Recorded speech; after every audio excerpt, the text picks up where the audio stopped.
Wale. Wale po ang ating manok, mga kababayan. Hindi siya ang ating FA ngayon. Wale. Umasa tayo, mga kaibigan. Mga paasa, mga lalaking paasa talaga. Oo. So mag-isa tayong pupunta sa Thailand. Ay, Taiwan. Walang ating kuya ano?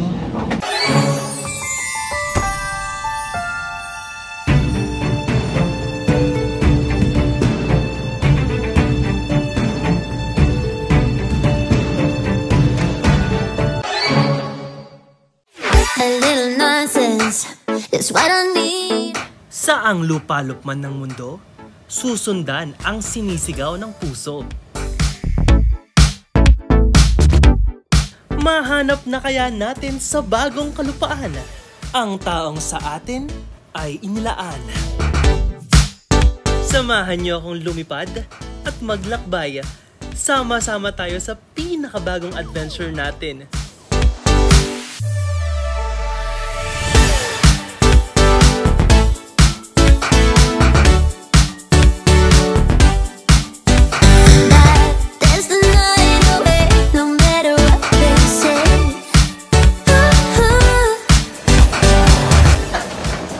Hello, mga tea! Ayun! Welcome home, mga tea! Bilang pag-celebrate sa ating birthday, I thought of something na para sa akin naman. And one of the things nga na gustong-gusto kong gawin, alam niyo naman, ay ang mag-explore, mag-travel. Kaya naman, samahan niyo ako dahil isa na namang adventure ang ating gagawin. Hindi dito sa Pilipinas, kundi sa ibang bansa.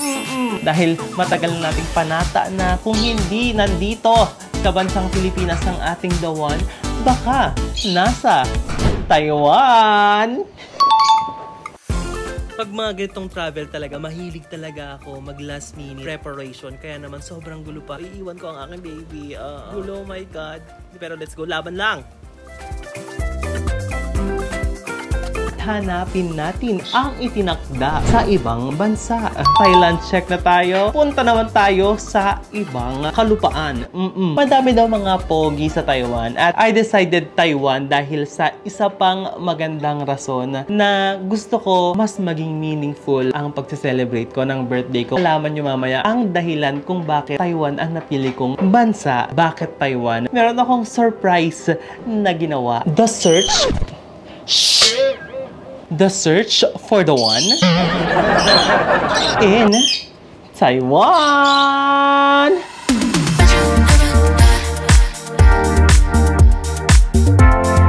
Gusto ko munang ma-meet nyo si Kel. Ayan ang ating bagong family. Say hi, Kel. Ayan ang aking Kel. Isa sa mga best gifts na natanggap ko ngayong kaarawan ko.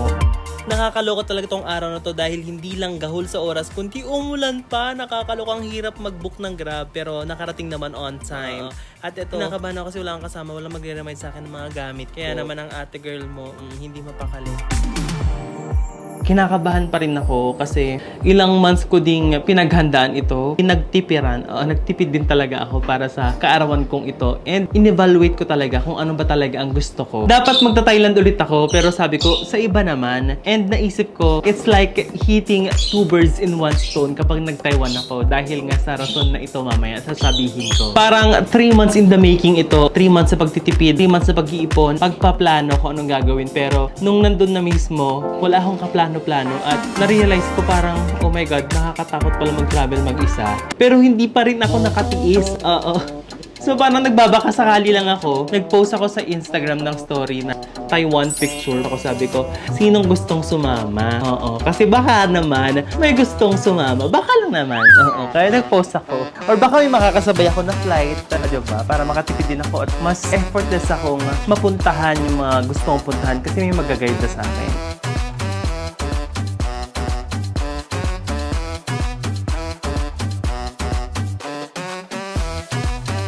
Kakalagpas ko sa immigration, kakatanggal ko ng sapatos ko. Kakasuot ko ng sapatos ko talaga. Ang daming tao sa immigration, guys. Look. Ay. Yung mga staff pa lang yan, mga airport personnel pa lang yan. Pero dun sa kanina, sa pila, sobrang daming tao. Nakakaloka. Makakapag-dinner pa tayo at makakapag-antay pa tayo ng kung sino man ang nag-reply sa story natin kanina. Tingnan natin mamaya kung may mga makakasabay tayong mga friends. May inaasahan na naantay akong isang friend pero hindi ko alam kung seryoso yun.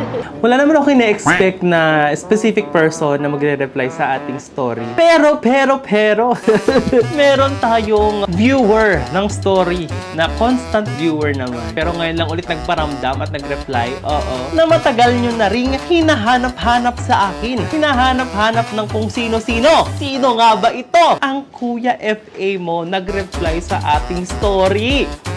Nakakaloka naman talaga.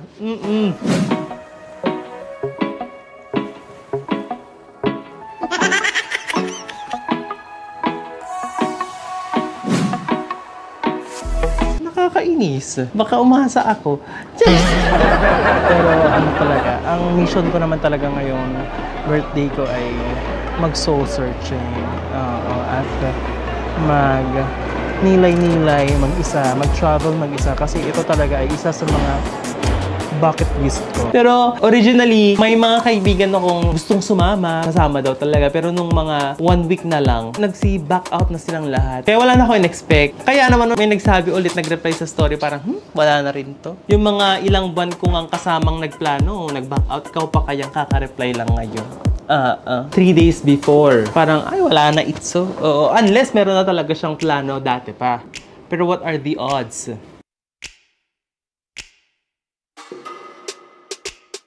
Nagpapa-cute, nag-expect na may darating. 30 minutes before boarding, wala talaga, walang tumabi sa akin na nakabasa ng story ko. Wala nang pag-asa. Nung andun na ako, syempre nag-expect ako. Kahit hindi po confirmed, nag-expect talaga ako.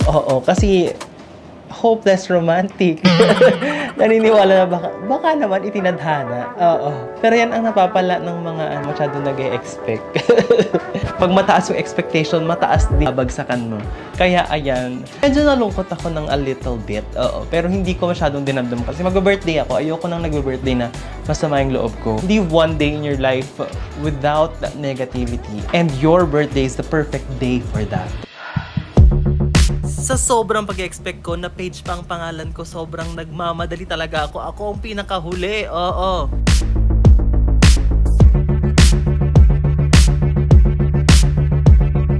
So, mag-isa nga tayo. Siyempre naman talaga ang goal natin. Ay, may nag-announce. Mamaya na lang. Walay po ang ating manok, mga kababayan. Hindi siya ang ating FA ngayon. Walay. Umasa tayo, mga kaibigan. Mga paasa, mga lalaking paasa talaga. So, mag-isa tayong pupunta sa Thailand. Taiwan. Baka mag-Thailand na lang tayo. Kitain natin si Daddy.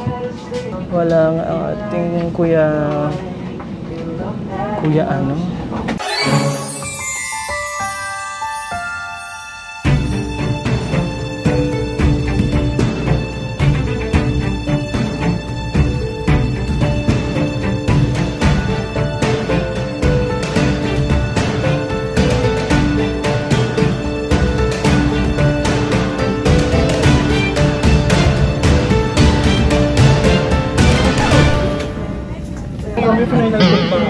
Bakit? Last ka pa pinasakay? Hindi tayo pinansin. Oh my God! I'm blessed. Nakakaloka talaga, di ba? Kel, naloka ka din? Ako lang. Ikaw din? Uy, ikaw din ba? Destiny? Nakakaloka talaga. Hindi ko in-expect. Ikaw rin? Ako rin, hindi ko in-expect.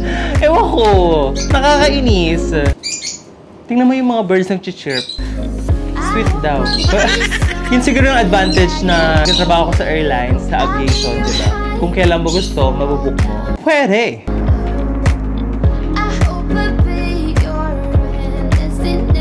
Malapit na ang birthday ko. Ilang minutes na lang, 30 minutes na lang birthday ko na. unique experience kasi ngayon lang ako mag-birthday sa aeroplano, sa Himpapawid talaga. Gusto ko talaga sanang maging meaningful ang birthday ko na to. Kaya nag-vlog ako ngayon para i-document ko ang buong pagsalubong ko sa aking birthday. Ang aking birthday salubong sa Himpapawid. And gusto ko yung birthday ko bukas. Yung birthday ko ngayon, ngayong 20-something. Kasi sabihin ko, kung ano ang age ko na talaga, bahala na kayo. Eh, gusto ko maging meaningful. Kaya naman, napili ko ang country ng Taiwan. Kasi meron akong pupuntahan doon na sobrang special sa puso ko. Naway maging successful ang surprise natin sa kanya bukas. Ako ang mag-birthday, pero ako ang magso-surprise. Sana lang naririnig nyo ako ngayon dahil maingay po ang aeroplano. Tapos walang ilaw. About to leave, already packing. Come with me, I'm not really asking. We'll get away to a place where we don't know. Kaya naman abangan nyo ang mga susunod pang mga kaganapan dito lang sa The Search for the One in Taiwan!